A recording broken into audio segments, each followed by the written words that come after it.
Before humans ever fell in love, roses were already here, waiting. And when love finally appeared, they changed.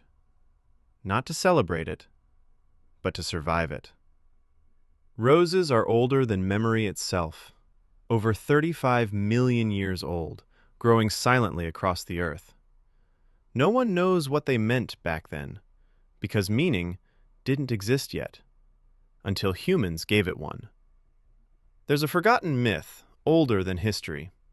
It says the first rose was created the moment love hurt for the very first time. A goddess watched two souls fall in love, and then watched them lose each other. She didn't cry. She collected that feeling, every piece of it, passion, beauty, pain, and planted it into the earth. From it grew the first rose, soft enough to attract you, sharp enough to warn you. Centuries later, in ancient China, emperors hid roses inside royal gardens, protecting them like secrets. Not because they were rare, but because they believed roses could influence the heart. In Rome, roses flooded everything: baths, celebrations, even the air. Too much of it, almost like people were trying to drown themselves in a feeling they didn't understand. Then something strange happened. Roses stopped being just flowers.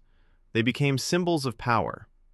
In England, two sides went to war, not with lions, not with swords, but with roses, red and white. And people began to whisper, "Love doesn't unite us, it divides us."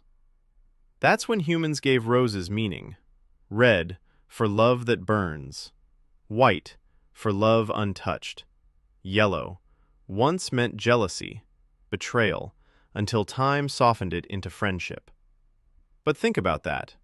Why would a flower need to represent so many forms of love? Unless it had seen all of them. In 1867, humans tried to perfect the rose.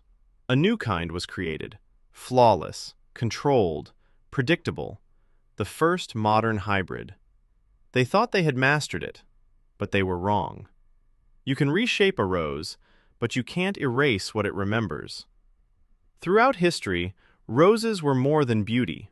They healed, they perfumed, they were even traded like money, as if people always knew there was something inside them worth more than gold, something invisible, something emotional. So next time someone gives you a rose, don't just admire it.